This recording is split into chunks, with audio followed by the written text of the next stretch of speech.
नमस्कार। आप देख रहे हैं संतोष पाठक ऑफिशियल। मैं हूं आपके साथ शिव कुमार, मेरे साथ हैं संतोष पाठक जी। स्वागत और अभिनंदन। बहुत बहुत धन्यवाद शिव जी, और तमाम दर्शकों को नमस्कार। और महज कुछ घंटे बाद महाचुनाव होने वाला है। और इस बार का जो चुनाव है शिव जी, ये सिर्फ चुनाव नहीं है, बल्कि ये आने वाले दिनों में इस देश की राजनीति की दशा और दिशा तय करेगा। दो राज्यों में चुनाव होने वाले। 22 अप्रैल की तारीख है शिव जी। महज कुछ घंटे बाद यानी 23 अप्रैल को तमिलनाडु में चुनाव होना है सारी सीटों पर। और पश्चिम बंगाल में जो है वो राज्य की 152 सीटें यानी कि 294 में से 152 यानी आधे से ज्यादा सीटों पर चुनाव होना है। लेकिन कोई सोच भी नहीं सकता था कि वोटिंग से कुछ घंटे पहले अमित शाह कुछ ऐसा खेला कर देंगे कि पूरे के पूरे चुनाव की बाजी पलट जाएगी। हम प्रधानमंत्री नरेंद्र मोदी की आज बात नहीं करेंगे शिव जी, जो झाल मूढ़ी की बजाय झाल मूली खाने गए थे। ध्यान से सुनिएगा, लोगों ने बहुत सारा रायता फैला दिया कि ये किया वो किया ये किया। मैं तो दंग रह गया कि प्रधानमंत्री की हिंदी को क्या हो गया है। भाजपा नेताओं की हिंदी बड़ी जबरदस्त हुआ करती है शिव जी। और लंबे समय तक मैंने भाजपा कवर किया। दक्षिण भारत से आते थे वेंकैया नायडू, क्या शानदार हिंदी बोला करते थे। अनंत कुमार क्या शानदार हिंदी बोला करते थे। महाराष्ट्र से प्रमोद महाजन क्या शानदार हिंदी बोला करते थे। और अटल बिहारी वाजपेयी तो आप सोच भी नहीं सकते, उनके शब्दों उनकी हिंदी की तारीफ करने के लिए तो मैं बहुत छोटा शख्स हूं। वो बहुत महान शख्सियत थे। लेकिन झाल मुड़ी खाने की बजाय प्रधानमंत्री झाल मूली मांगने चले गए। मैं तो सोच में पड़ गया झाल मूली क्या होता है। आज तक तो मैंने कभी खाया नहीं था झाल मूली। लेकिन उसके बाद अमित शाह, और ऐसा होता क्यों है शिव जी, जबान फिसलती है क्यों, जब चुनाव हाथ से जाता हुआ नजर आता है। और इस बार का चुनाव जो है वो सिर्फ बंगाल की गद्दी तय नहीं करेगा, सिर्फ तमिलनाडु की गद्दी तय नहीं करेगा। इस बार का चुनाव ये तय करेगा कि इस देश की महिलाओं ने, इस देश की आधी आबादी ने मोदी के झांसे में आने से इनकार कर दिया है। और सिर्फ कुछ घंटे पहले अमित शाह के मुंह से क्या निकला, कैसे पूरी की पूरी बाजी पलट गई, कैसे पूरा का पूरा चुनाव पलट गया। और सबसे बड़ी बात है, जब हमारे फोरम पे आते हैं, हमारे यूट्यूब मंच पर आते हैं, तो कुछ अलग हम देने की कोशिश करते हैं। M+M, ये दोनों चीजें तो तय करने वाली थी शिव जी, अब उसमें बी का तड़का भी लग गया है। तो M+M+B यानी अब मोदी साहब के विदाई की तैयारी है। और मैं फिर बार बार कह रहा हूं, लोग इसको कहे या ना कहे, माने या ना माने, पर इस बार का विधानसभा चुनाव जो है वो मोदी की सत्ता में एक समझ लीजिए कि विदाई की आखिरी कील ठोकने वाला है। क्योंकि इसके बाद भाजपाई जो खड़े नजर आएंगे, और आज ही मेरी किसी नेता से बात हो रही थी, उन्होंने बड़ा जबरदस्त कहा, नजर बनाए रखिएगा। मैंने कहा किस पे? तो उन्होंने कहा राजनाथ पे और नितिन गडकरी पे। मैंने कहा हुंकार तो जोशी जी भर रहे हैं। कह रहे नहीं नहीं, हुंकार तो जोशी जी भर रहे हैं, लेकिन किस्मत के धनी राजनाथ सिंह है। और वैसे भी उनके राजनीतिक सलाहकार ने एक जमाने में बताया था कि उनकी कुंडली में योग तो है शिव जी। भले ही एक दिन के लिए बने जगदम्बिका पाल की तरह, लेकिन योग तो है उनकी कुंडली में। चलिए, योग किसको मिलेगा, भोग किसका होगा, किसका विघटन होगा, सियासत में ये सब चीजें एक दूसरे के साथ जुड़ी होती हैं। लेकिन इस बार जो बंगाल की सियासत में होता दिख रहा है वो चंद लोगों की निगाह पर चढ़ नहीं रहा है। बंगाल में बीजेपी उसी स्थिति में खड़ी है जैसे उत्तर प्रदेश में कांग्रेस। पन्ना प्रमुख बीजेपी का वहां है नहीं, बूथ एजेंट वहां है नहीं। और तो और अगर वहां बात की जाए तो शाह जिस तरीके से घबराए हुए हैं कि अब इंटरनल बैठक का भी वीडियो लाया जा रहा है, तो इंटरनल बैठक का वीडियो किसने खींचा होगा, किसने उसे रिकॉर्ड किया होगा? किसी इंटरनल व्यक्ति ने। इतनी मेहनत कर रहे हैं, ये सार्वजनिक दिखाया जा रहा है कि लोगों में ये हौसला बना रहे, कहीं अंतिम वक्त तक कार्यकर्ता बिदक न जाए, भाग न जाए और पोलिंग पर केवल रह जाए सेना के जवान और रह जाएं बूथ के कर्मचारी और वोट डालने वाले हों सब ममता बनर्जी के।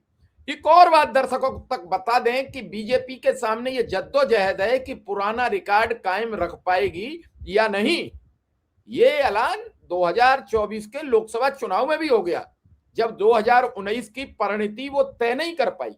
यानी 2021 के बाद जो 2024 का लोकसभा चुनाव हुआ, उस चुनाव में वो 2019 का आंकड़ा पुनरावृत्ति नहीं कर पाई है।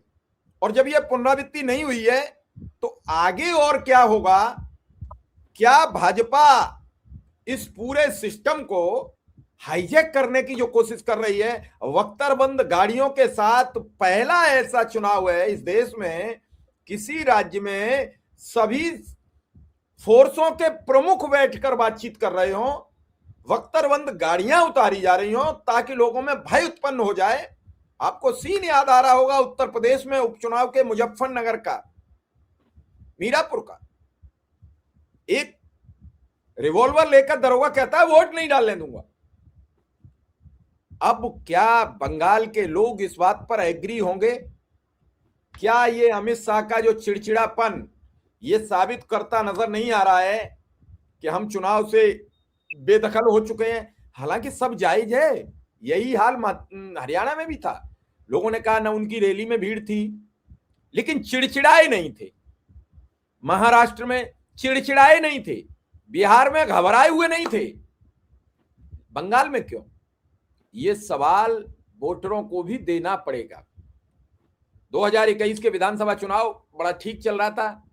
मोदी ने जैसे ही कहा ओ दीदी दीदी ओ दीदी, यही भूल अब कर बैठे अमित शाह। ए दीदी कान खोलकर सुन लो, एक महिला से बातचीत करने का दायरा होता है। महिला बिल का दिन भर राग अलापते हो और महिलाओं को सम्मान देना नहीं आता तुम्हें। कहना क्या चाहते हो?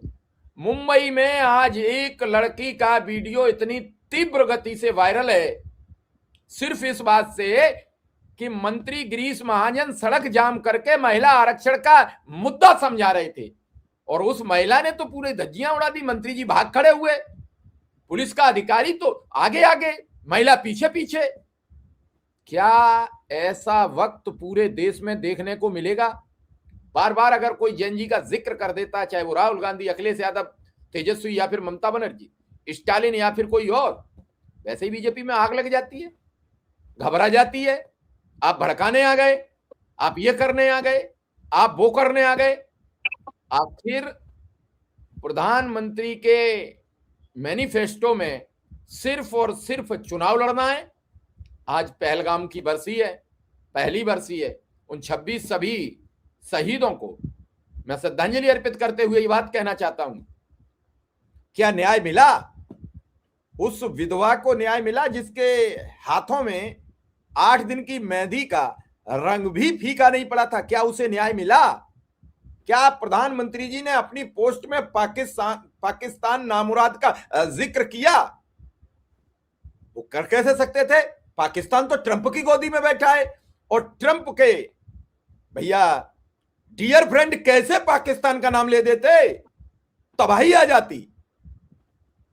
और वहां जाते ही आपको हिंदू मुसलमान,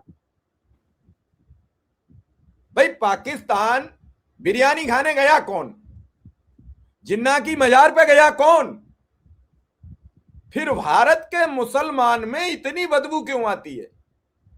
अनुराग ठाकुर कल मंगलवार के दिन मछली खाकर किसे प्रसन्न कर रहे थे? प्रभु श्री राम को, हनुमान जी को, सनातन को। इस सनातन की परिभाषा का पूरा सिस्टम दूसरे ट्रैक पर ले जाकर नए सनातन के निर्माण के चक्कर में भाजपा ने पूरे देश का सत्यानाश कर दिया। क्या है? सनातन की एबीसीडी आती है? अरे भैया जो परमानेंट खाने वाले हैं मांस मदिरा, वो भी कहते हैं भैया आज मंगलवार है, आज बृहस्पतिवार है, हम छू नहीं सकते। और तुम ये कह रहे हो कि इतने राज्यों में भी सरकार है, खुली छूट है, वो किसी धर्म के हो, किसी समाज के हो, कुछ भी खाएं, कुछ भी पिए। ये दोहरा चरित्र, ये डबल गेम। उत्तर प्रदेश में आ जाओगे तो बताओगे योगी आदित्यनाथ के नेतृत्व में हम गाय का वध नहीं होने देंगे। आसाम में जाओगे आपका मुख्यमंत्री चीख चीख के कहेगा कि गाय का मांस आप घर पर बैठ के खा लीजिए। बंगाल में जाओगे तो मछली उड़ाओगे और तेजस्वी मछली खा लेंगे तो आप उसे इश्यू बनाओगे। ये दोहरा चरित्र लोग समझ चुके हैं। शिव जी, मैं खुद मिथिला की धरती से आता हूं। मछली, नॉनवेज, ये सब काली माता हमारी कुलदेवी हैं। लेकिन आपने जो बिल्कुल बात सही कही, मंगलवार, वीरवार और बाकी तो छोड़िए, भारतीय जनता पार्टी के राष्ट्रीय मुख्यालय में 30% को मैं छोड़ देता हूं, 70% नेता ऐसे हैं और कर्मचारी 90% ऐसे हैं जो मंगलवार को नॉनवेज नहीं खाते।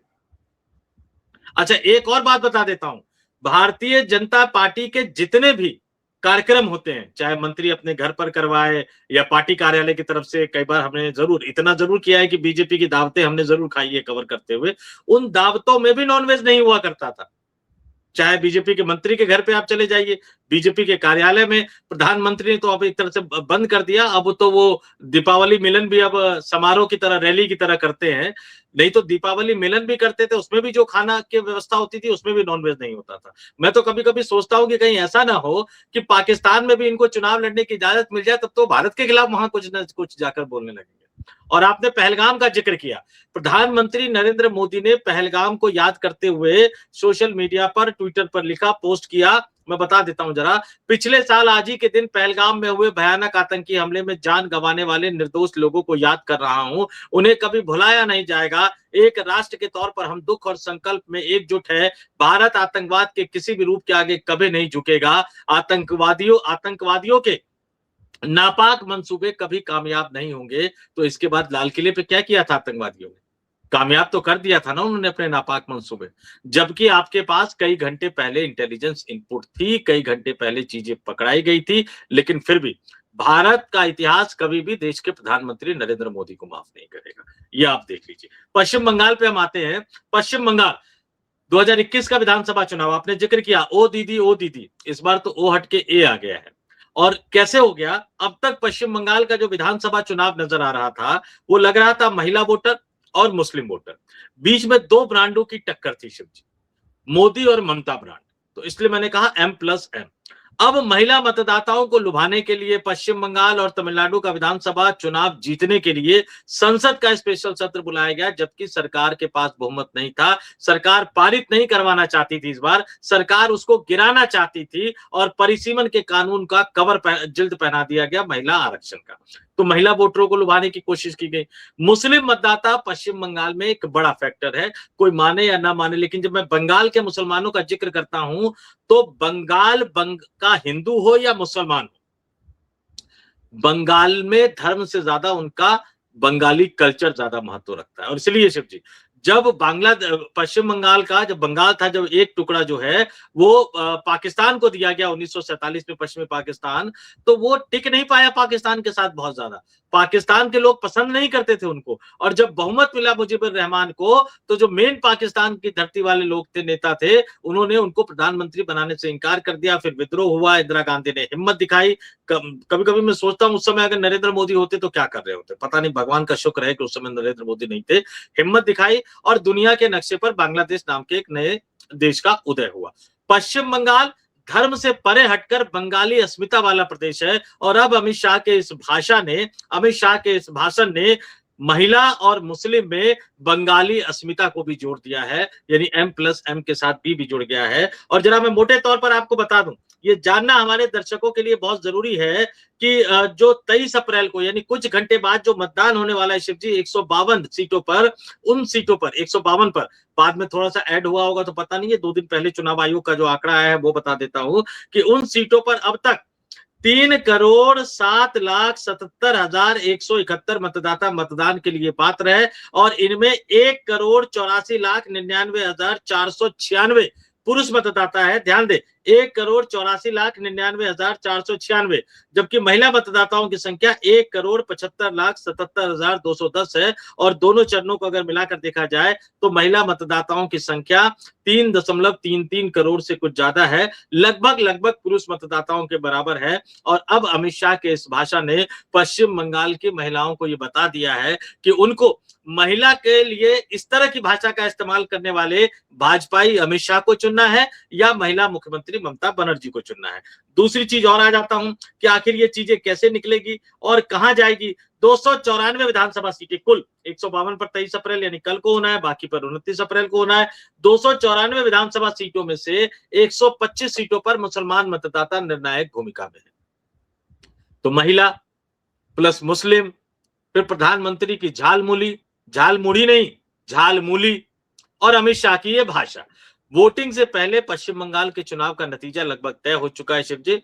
और आज मैं आपको पूरी तरह से ये बताने को तैयार हूं कि हो सकता है भारतीय जनता पार्टी पिछली बार, क्योंकि पिछली बार भारतीय जनता पार्टी ने तमाम कोशिश कर ली थी और पूरी कोशिश करने के बाद भी वो बीजेपी 3 से बढ़कर सीधे 77 पर तो पहुंच गई थी, लेकिन 48.5 48% वोट हासिल करके 2021 के विधानसभा चुनाव में ममता बनर्जी ने बंपर ऐतिहासिक यानी 215 सीटें जीतकर सरकार बनाई थी। 3 से 77 पर पहुंचने वाली भारतीय जनता पार्टी हो सकता है कि इस बार आपको 50 का आंकड़ा भी पार करती हुई नजर ना आए। और इसीलिए आपने कहा हरियाणा में क्यों नहीं बौखलाए हुए थे, महाराष्ट्र में क्यों नहीं बौखलाए हुए थे, बिहार में क्यों नहीं बौखलाए हुए थे, क्योंकि वहां सब कुछ तय था। वहां सब कुछ तय था। महाराष्ट्र में कांग्रेस के अध्यक्ष नाना पटोले थे, हरियाणा में तो आप कई बार जिक्र कर चुके हैं कि सब मुख्यमंत्री बन गए कांग्रेसी, चाहे वो भूपेंद्र सिंह हुड्डा हो, चाहे कुमारी शैलजा हो, एक दो के नाम का और जिक्र करते हैं, रणदीप सिंह सुरजेवाला हो, तो वहां ये सब थे। पश्चिम बंगाल में तृणमूल कांग्रेस में ममता बनर्जी और उनके भतीजे अभिषेक बनर्जी को लड़वाने की तमाम कोशिशों के बावजूद बुआ दोनों जो है ममता बनर्जी अभिषेक बनर्जी एकजुट होकर लड़ रहे हैं। और बल्कि इस बार तो चुनाव का सारा दारोमदार टिकट बंटवारे से लेकर चुनाव प्रचार की रणनीति सब कुछ ममता बनर्जी ने अभिषेक बनर्जी के हाथ में सौंप दिया है। जहां परिवार एकजुट रहता है ना, वहां बाहर वालों को मौका नहीं मिल पाता है शिव जी, और इसलिए पश्चिम बंगाल में बेचैनी बढ़ रही है। चलिए अब देखना है कि इस पूरे घटनाक्रम पर क्या सबकी निगाहें हैं, कैसे चुनाव होगा। अब चुनाव में सिर्फ अभी से अगर हम बात करें तो ये प्रोग्राम जब रिकॉर्ड कर रहे हैं तो 5 बज रहे हैं और 5 बजे के साथ साथ 7 घंटा ये और 7 उधर, यानी 14 घंटे बाद मतदान शुरू हो जाएगा। 152 सीटों का वोटिंग का काम शुरू हो जाएगा। शाम 5 बजते बजते वोटिंग बंद हो जाएगी और उसके बाद फिर बाकी सीटों पर 29 अप्रैल को मतदान होगा। 27 तारीख को उन सीटों पर भी प्रचार बंद हो जाएगा और प्रचार बंद होते ही आप देखना अगला कदम क्या होगा, आगे की बात क्या होगी, ये सब चीजें चलेंगी। लेकिन क्या इस सब चीज के बीच ये सवाल उठेगा कि एक महिला मुख्यमंत्री के साथ इतना अन्याय क्यों?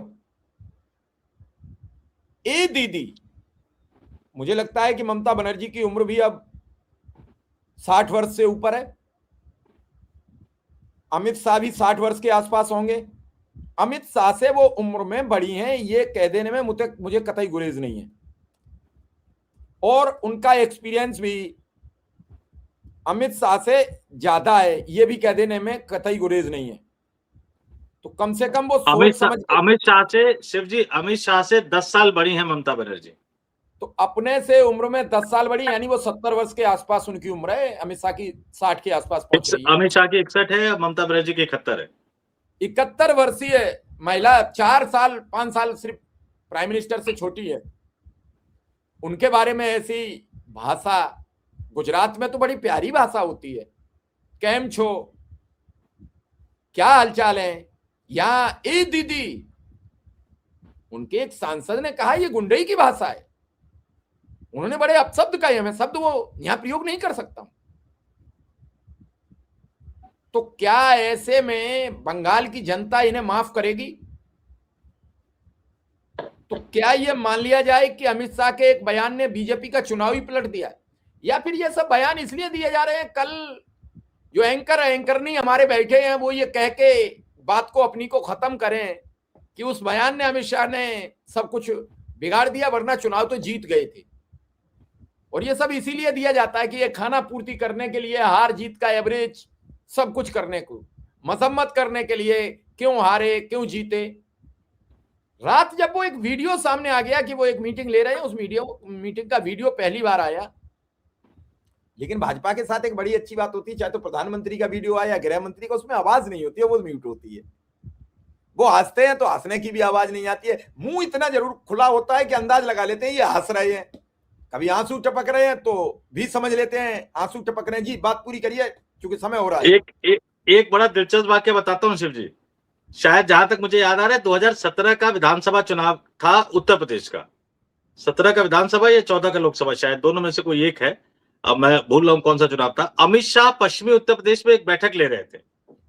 उस बैठक में वो हिंदुओं के संभ्रांत लोगों को पश्चिमी उत्तर प्रदेश के माहौल के बारे में कह रहे थे, शायद लोकसभा का ही था, जो अखिलेश यादव के टर्म में क्या हो रहा था और आजम खान क्या कर रहे थे, और वो इंटरनल मीटिंग थी, उसका वीडियो लीक हो गया। क्या अमित शाह की बैठक का वीडियो कभी लीक हो सकता है शिव जी? नहीं हो सकता है। कई बार वीडियो लीक करवाए जाते हैं राजनीतिक फायदे के लिए, पहली बात तो ये समझ। दूसरी बात, ये जो बख्तरबंद गाड़ियां है ना, अर्धसैनिक बलों के डीजी की कोलकाता में तमाम डीजी की बैठक हुई। पहली बार ऐसा हुआ विधानसभा चुनाव के राज्यों में, लेकिन यही अर्धसैनिक बल के जवान केंद्र की गृह मंत्रालय, अमित शाह का मंत्रालय है, अपने महत्वपूर्ण मुद्दों की मांग कर रहे हैं, अपने लिए न्याय की मांग कर रहे हैं। अमित शाह के कान पे जू नहीं रेंग रही, मोदी सरकार के कान पे जू नहीं रेंग रही, लेकिन राजनीतिक लाभ के लिए उनके डीजी की मीटिंग उन्होंने कोलकाता में करवा दी। दूसरी बात, मैं तो सीधे सीधे सपाट कहता हूं शिव जी, अपना तो ना काहू से लेना, ना काहू से देना, ना काहू से दोस्ती, ना काहू से बैर। आप ये कहते हैं कि पश्चिम बंगाल के हालात खराब है,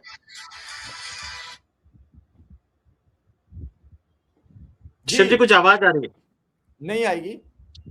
आप ये कहते हैं कि पश्चिम बंगाल के हालात खराब है, पश्चिम बंगाल में कानून व्यवस्था की स्थिति नहीं है, पश्चिम बंगाल में हिंदुओं पे अत्याचार किए जा रहे हैं। पिछले कुछ सालों से बीजेपी यही कह रही है शिव जी, राजनीतिक हिंसा का भी आरोप लगा रही है। तो भैया माननीय नरेंद्र मोदी जी, आप तो संविधान की शपथ लेके देश के प्रधानमंत्री बने हैं, और उस संविधान की शपथ में बहुत सारी चीजें कही हैं। संविधान में एक धारा है 356, जब किसी राज्य में कानून व्यवस्था फेल हो जाती है तो वहां पे राज्य सरकार को भंग करके राष्ट्रपति शासन लगाया जाता है। पश्चिम बंगाल के हिंदुओं को मारा जा रहा है, ये आरोप लगा रहे हैं, लेकिन पश्चिम बंगाल के हिंदुओं को बचाने के लिए आपकी हिम्मत कभी राष्ट्रपति शासन लगाने की नहीं हुई। इसका मतलब आपके पास ठोस तथ्य नहीं है, ठोस सबूत नहीं है। राजनीतिक बयानबाजी आप तब तक करते रहिए जब तक आप विपक्ष में थे।